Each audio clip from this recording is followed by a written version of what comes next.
পুকুরে রাজহাঁসগুলোকে দেখে ডব্লিউ.বি. ইয়েটসের the wild সোয়ানস at কুল পোয়েমের কথা মনে পড়ে যায়, যেখানে কবি 59 সোয়ানসের কথা বলেছিলেন। কিন্তু আমরা এখানে 15-20 মতো রাজহাঁস দেখতে পাচ্ছি। রাজহাঁসগুলি ঘুরে ঘুরে বেড়াচ্ছে।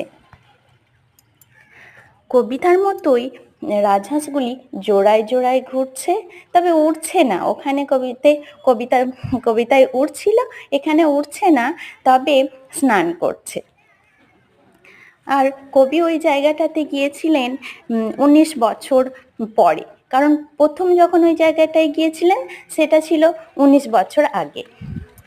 আর আমারও তাই অবস্থা, কারণ এই জায়গাটাতে আমি অনেক দিন পরে যাচ্ছি, যদিও ছোটবেলাটা এখানেই কেটেছে অনেকটা সময়।